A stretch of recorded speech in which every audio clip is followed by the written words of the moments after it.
Before we start, please don't forget to like and subscribe. It started on a regular Thursday evening, inside the quiet kitchen of our two-story home in Richmond. Rain tapped against the window panes, the smell of sautéed garlic hung in the air, and the soft hum of the dishwasher buzzed in the background. But my mind was nowhere near dinner. Amber leaned against the counter, her robe slightly open, glass of wine in one hand, that familiar sly smile playing on her lips.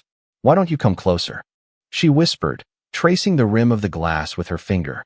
I didn't move.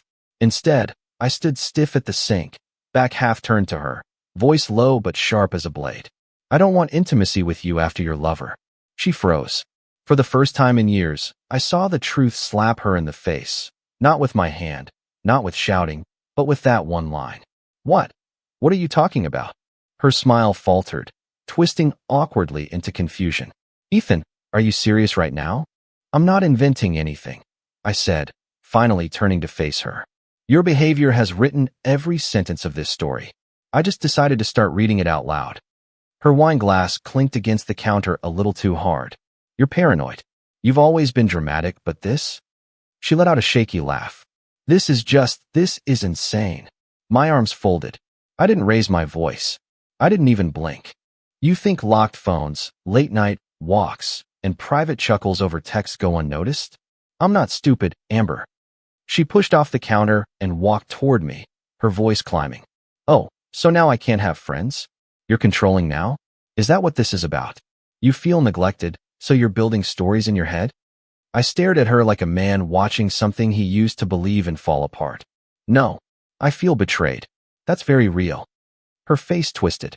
"Who told you something? Did someone say something to you?" "No one had to," I said quietly. "You did." Amber threw her arms in the air, pacing now. "Unbelievable. You're turning our entire marriage into some conspiracy because I've been going on walks and texting? You need help. You think I'm blind?" I stepped forward once. "Or just weak." She stopped, arms crossed tight over her chest, her robe cinched now like armor. "You don't have proof. You're grasping." "No," I said, steady cold. "I'm finished grasping. I'm just done pretending I don't see it."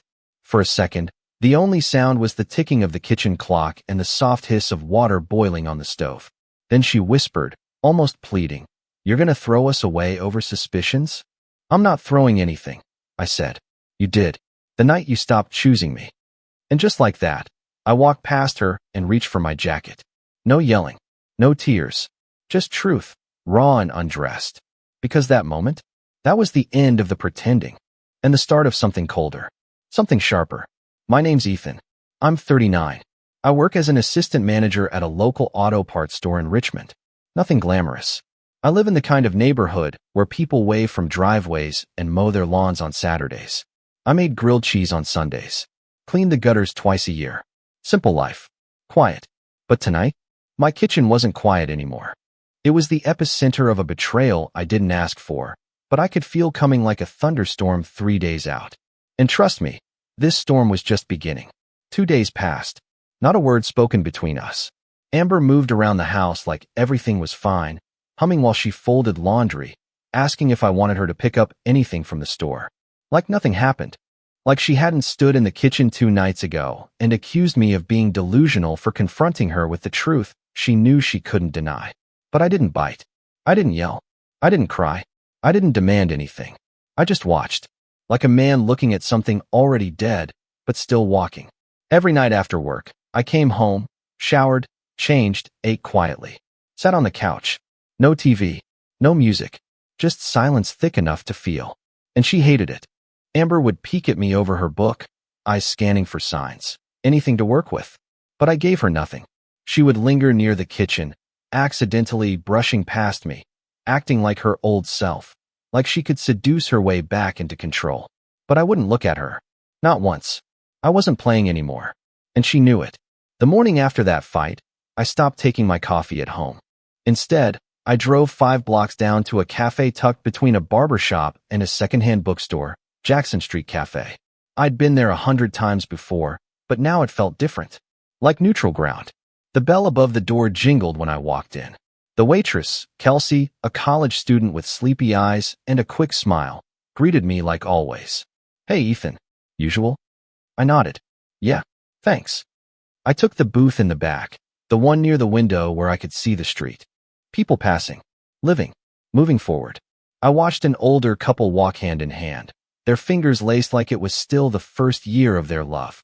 I watched a kid skateboard past, hoodie half-zipped, earbuds in, a smile on his face like the world hadn't tried to bite him yet.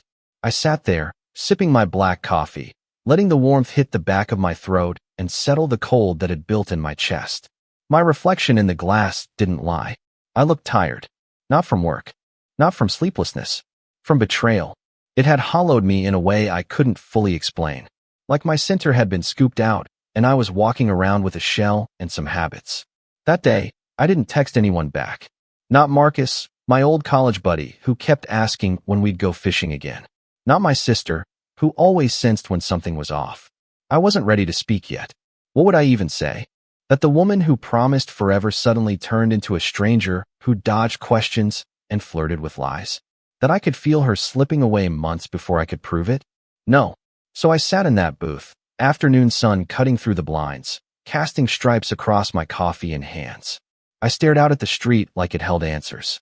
Like somewhere between the steps of strangers, I'd find the courage to say the one thing I hadn't said aloud yet. I'm alone now. And that's okay. Because this silence? It's not surrender. It's preparation. It was around 8 p.m. when she finally asked. The living room was dimly lit. Just a soft glow from the lamp beside the couch and the flicker of candles she'd lit earlier, trying to set a mood, I suppose.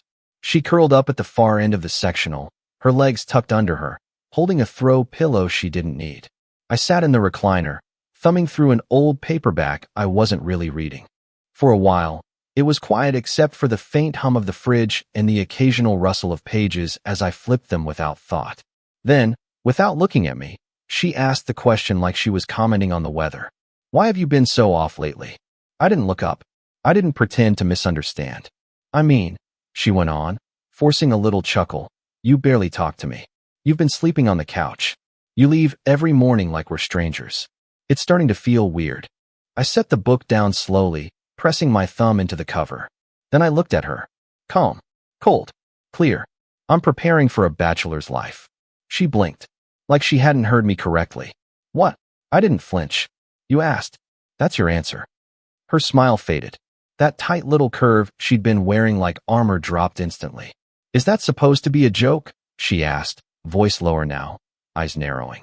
No, I said, folding my hands in my lap. It's not a joke. I've been adjusting, getting used to silence. Cooking for one, sleeping alone, that kind of thing. Her face changed. A flicker of real fear passed through her eyes, and for the first time, she didn't have a comeback ready. No spin, no sarcasm, just silence. She leaned forward a little, the pillow still clutched to her chest like it was some kind of shield. You think I've done something unforgivable, she said slowly, testing the waters. But Ethan, I haven't done anything. I haven't crossed any lines. I tilted my head slightly. No? So the late walks, the locked phone, the whispering in the hallway, the change in perfume, all just coincidence? I needed space, she said quickly. You were distant first. You stopped paying attention. I almost laughed. Almost. But I kept my expression neutral. I didn't stop paying attention, Amber. I just stopped reacting. She opened her mouth, closed it, then opened it again. Ethan, you're acting like you've already left. I stood slowly, the leather creaking beneath me. I haven't left yet, but I've been imagining what that might look like. And honestly, I shrugged. It doesn't scare me. A sharp inhale. That's cruel. No, I said, walking toward the hallway. What's cruel is pretending everything's fine when you've been emotionally somewhere else for months. She sat there, frozen. The air between us was heavy with unspoken things. For the first time, her mask cracked. Not shattered, but cracked. Do you still love me? She asked, almost a whisper. I paused at the hallway, one hand on the frame. I'm not sure what love looks like anymore, but I know what respect feels like. And that's been missing for a long time. I left her sitting there, the candlelight flickering across her stunned face. And in the quiet that followed, I heard it, the soft sound of a pillow falling to the floor. No yelling, no slamming doors, just a shift, a subtle, quiet shift. But that's how things break sometimes. Not in explosions, but in the sound of a woman finally realizing the grip she thought she had is slipping. It was a Tuesday night, air thick with summer humidity, crickets chattering in the distance like they didn't care the world was falling apart behind our closed door. Amber asked if we could sit outside. I didn't say yes. I just opened the screen door and stepped onto the porch. She followed with 2 mugs of tea, hers chamomile, mine untouched. We sat across from each other in those old rocking chairs we bought at that flea market in Ashland. I used to love this porch. Now it felt like neutral territory, like the space where a ceasefire is declared, but the war hasn't ended. Amber tucked her feet under her, trying to look soft, harmless. Her eyes were glassy, and I didn't know if it was the porch light or something brewing beneath the surface. She sipped her tea and said, "Can we please talk? Really talk?" I didn't answer, just looked at her. After a beat, she set the mug down with trembling fingers. "I didn't mean for things to get weird," she said, her voice small. I don't know. I got caught up in things. I've been stressed. Work's been a mess. And when I walk at night, it's not what you think. I just needed space to think. That's all." I nodded slowly, as if that explanation wasn't paper thin. She tried again. "You've been so distant lately. It made me feel like you didn't care. I know I should have said something sooner, but I didn't know how." Her lip quivered. Her voice cracked in just the right places. She'd done this before. I took a slow breath. "You know what's interesting about patterns?" I said, folding my arms. "Once you notice them, they're hard to unsee." Amber blinked. "What are you talking about?" I leaned forward, resting my elbows on my knees. "The late-night walks started exactly 6 weeks ago. Right after that work conference you said was exhausting. Then came the locked phone. Before that, you used to leave it charging on the counter. Now it's glued to you. You take it to the bathroom. You sleep with it under your pillow." She swallowed hard, eyes flicking toward the door like she wanted to run. "And the texting, the giggling. Amber, you don't laugh like that when we're watching comedies together. But suddenly you're laughing alone on the porch at 11 p.m. Over what?" "Memes." "I was talking to Qley," she said quickly. "She sends stupid reels all the time." "Then let me see the thread," I said calmly. She froze. There it was. The moment. That subtle freeze in the muscles around her mouth. The delay. The falter. "Ethan, this isn't court," she whispered. "No," I said. "It's our life. And I'm just listing things I noticed. That's all." She tried to smile. It didn't land. "You're acting like I've cheated." "I'm acting like a man who knows when he's being lied to." Tears filled her eyes then. Real ones, maybe. Or rehearsed. At this point, I couldn't tell. "You're pushing me away," she said, voice trembling. "You've already made up your mind." I sat back, rocking once in my chair. The porch light buzzed above us like it couldn't stand the silence either. "I'm not pushing you away," I said. "You've just been walking in the opposite direction for months. I'm only now standing still." She reached across the space between us, fingertips brushing my knee. "Please, I don't want to lose you." I looked down at her hand, then back up at her face. "I'm not lost, Amber. I'm just done chasing someone who keeps pretending she's not running." She drew her hand back slowly, her face crumpling, not all at once, but in stages. Like even her denial had started to lose strength. The crickets kept singing, and I just watched her, silent and still, as the mask she'd worn so tightly finally started to slip. It happened the next evening, like a peace offering plated in grease and guilt. I came home to the smell of fried chicken, crispy, peppery, exactly how she knew I liked it. The dining table was set properly for once. Candles, wine already poured, soft music humming low from her phone. Amber stood by the stove, wiping her hands on a towel, wearing that careful smile, the one she used when she wanted something but didn't want to say it yet. "Dinner's almost ready," she said lightly. "I thought we could sit together." I took off my jacket, hung it up, didn't comment. We sat across from each other, candlelight dancing between us like it was trying to soften the edges. She watched me closely as I picked up my fork. "You didn't have to do all this," I said. "I wanted to," she replied quickly. "Things have been tense. I thought maybe if we just talked like normal people." I cut into the chicken, the crunch loud in the quiet room. "Normal people don't cook apology dinners without apologizing," I said calmly. Her smile flickered. "I'm trying, Ethan." "To do what?" I asked. "Reset the mood? Or avoid the truth?" She picked up her wine glass, took a small sip, then set it down untouched. "You always do this," she said softly. You corner me with words. No, I replied. I asked direct questions. You dance. She inhaled slowly. What do you want me to say? I met her eyes. Didn't raise my voice. I want you to tell me who he is. Her hand tightened around the stem of the glass. There is no he, she said automatically. I didn't respond. Just waited. Seconds stretched. Candle wax dripped. Finally, her shoulders sagged. Okay, she whispered. There is someone. I nodded once. Go on. It's not what you're thinking, she rushed. Nothing physical. We didn't cross that line. But you stood close to it, I said. She swallowed. We talked. A lot. He listened. That's the admission? I asked. You connected with another man behind my back. Her eyes filled. I didn't plan it. It just happened. That's never true, I said quietly. She looked down at her plate. You stopped paying attention, she murmured. You were always tired. Always distracted. I felt invisible. I set my fork down gently. I worked extra hours to keep this house running, I said. I asked you how your day was every night. I showed up. She shook her head. Not like before. So you replaced conversation with secrecy? I asked. She reached across the table. I was lonely. You were married. I replied, pulling my hand back. Tears slid down her cheeks now, silent and steady. I didn't mean to hurt you. But you did, I said. And then you tried to tell me it was my fault. She covered her face. I was scared you'd leave. I stood up slowly. You should have been scared to lose my trust, I said. The candles kept burning. The chicken went cold. And for the first time, she stopped pretending this was something we could just talk our way out of. We sat in silence after her confession, the kind that doesn't clear the air, it thickens it. Amber wiped at her cheeks with the edge of a napkin, but I didn't offer comfort. I couldn't. The weight between us wasn't going anywhere. She sniffled. I'm just glad we're talking about this. I leaned forward slowly, my hands folded in front of me, eyes steady on hers. You said I stopped paying attention. She looked back, nodded, hopeful. Yeah, I mean, that's not an attack, Ethan. I felt distance. That's not true, I said, my voice low and even. I never stopped caring. I didn't vanish. I didn't disappear at night. I didn't put passwords on everything and laugh into my phone like a teenager. She blinked, stunned at the calmness behind the words. I was here, I continued. Making coffee, replacing light bulbs, asking about your day, listening.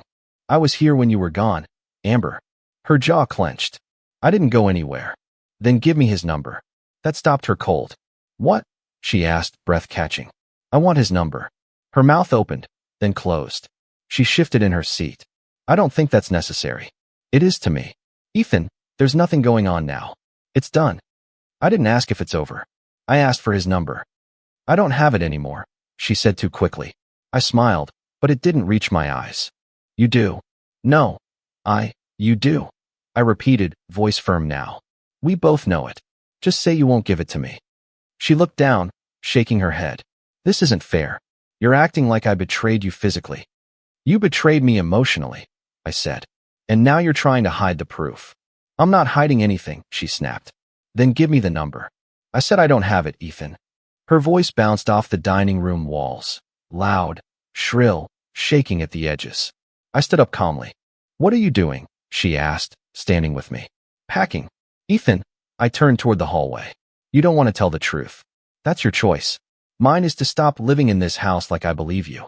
She followed me down the hall, footsteps frantic behind mine. Wait, can we just talk more? Please, can we slow down? I gave you that chance, I said, pulling my overnight bag from the closet. I gave you weeks. I asked, I waited, I watched. You want to control the version of the truth I get, and I'm not interested anymore. You're throwing this all away. Over something that wasn't even. Don't, I said, cutting her off as I grabbed my toiletries. Don't finish that sentence. She stood at the doorway, hands trembling, eyes red and wet. Please, just stay. We'll figure it out. I zipped the bag, slung it over my shoulder, and looked at her for one long moment. I'm done figuring out lies, Amber. And I walked past her, through the house I once called home, down the steps of the porch we used to sit on, and out into the night. Not angry, not yelling, just gone. If you're enjoying the story, please hit the like button. Marcus had a one-bedroom place on the 4th floor of a converted brick warehouse downtown. Exposed pipes, no elevator, and a view of nothing but the parking lot. It was cramped, smelled faintly of old takeout and gym socks, but it was a roof. He didn't ask questions when I showed up with my overnight bag and eyes that hadn't slept in days. Just pulled a blanket out of the closet, tossed me the remote, and cracked open 2 beers. That's the kind of friend he was. Didn't need the backstory to know the storm had landed. "You stay as long as you need," he said, voice low, watching the game but not really watching it. "Thanks, man." But sleeping on a worn leather couch with a busted spring wasn't the hardest part. It was the waiting. I wasn't done. Something in me, it wouldn't sit still. The part of me that used to trust her, that part was dead. But the part that needed the full truth, that was alive and restless. So, the next morning, I started watching. I still had access to our shared calendar. She hadn't bothered to change the login. Dentist appointments, hair trims, and something vague. Meeting 6 p.m. every Thursday for the past 5 weeks. No location. Just that. I parked across from the corner coffee shop she claimed to love working in lately and waited. At 5:59, she walked out. Hair done. Dressed like she was going somewhere that wasn't for a latte. She checked her phone, then turned the corner on foot, and got into a dark blue sedan that pulled up without slowing. I couldn't see his face clearly, but he leaned over and kissed her cheek like it was routine, like they'd done it 100 times. I gripped the steering wheel, my knuckles widening, but I didn't move. I wasn't going to blow it. Not yet. The next day, I followed her again. Same routine. Same guy. But this time, I followed them out of the city. They pulled into a quiet residential neighborhood, nice enough to have trimmed hedges, but not enough for gates. I parked a block down and watched as they stepped into a 2-story beige house with green shutters. No hesitation. She had the garage code. And then the door closed behind them. I waited there for over an hour. Then another car pulled into the driveway. A woman got out, tall, maybe mid-30s, holding a gym bag and a ring of keys. She entered through the front door with ease. Not a visitor. I watched through the windshield, something sinking in my gut. When the door opened again, Amber was gone. The guy stood in the doorway, kissed the woman on the cheek, took her bag. He smiled. Like this was normal. Because to him, it probably was. He was married too. And just like that, the betrayal got heavier. Not just because she lied. Not just because she chose him. But because she picked someone who was playing the same game. Now it wasn't just infidelity. It was a pattern. And I was done being a piece in it. The next morning was overcast, that muted gray sky that made the world feel quieter than usual. I was parked across the street from his house before the sun was fully up, watching dew cling to the grass on his front lawn. I didn't plan some big speech. I didn't need one. I just waited. At 7:42 a.m., the garage door creaked open, and he stepped out with a gym bag slung over his shoulder and a travel mug in hand. Dressed in a crisp polo and running shoes. Hair wet. Shaving nick on his chin. He looked normal, like he hadn't just spent the night with someone else's wife. I stepped out of my car and crossed the street with quiet, measured steps. He paused when he saw me, blinked, then forced a polite smile like I was a neighbor coming to borrow a rake. "Can I help you?" I stopped a few feet away. "Yeah, I think you already have." His face shifted, smile fading. His hand slowly lowered the mug.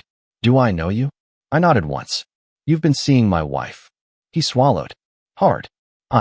I'm sorry, who?" "Amber," I said flatly. His mouth opened, but no words came out at first. Then, oh God. He looked over his shoulder, like someone might be watching, then back at me. "Look, I didn't know. I mean, she told me she was separated." I didn't blink. She wasn't. He rubbed the back of his neck, eyes darting everywhere, but at mine. We never. Okay, we didn't mean for it to go this far. We talked. That's all, mostly. It started innocent. They always say that. I swear, he said, voice shaking. It wasn't serious. I mean, she said she wasn't being seen. She made it sound like everything was already over. It wasn't, I said again. His voice dropped to a whisper. "Does your wife know you're here?" "No." He looked down at the pavement, suddenly very aware of his sneakers and the cracks in his driveway. "I'll stop," he said quietly. "I swear. I'll end it. I shouldn't have let it go on this long. You shouldn't have let it start." That was all I said. And I turned. Walked back across the street. Calm. Silent. He didn't follow. Didn't try to explain. He just stood there in his driveway, shrinking into himself. I slid into my car, started the engine, and pulled away without ever looking back. No threats. No shouting. Just the truth, dropped at his feet like a stone. And my silence? It weighed more than anything I could have screamed. I didn't call. Didn't text. Didn't even pause at the curb like I used to. Just pulled into the driveway of the house we used to share. Same cracked concrete. Same faded shutters. Same hydrangeas she never watered. Everything looked familiar. Everything felt foreign. The key still worked. The door creaked open and there she was, standing in the kitchen in yoga pants and a loose tee, hair pinned up like she hadn't expected anyone.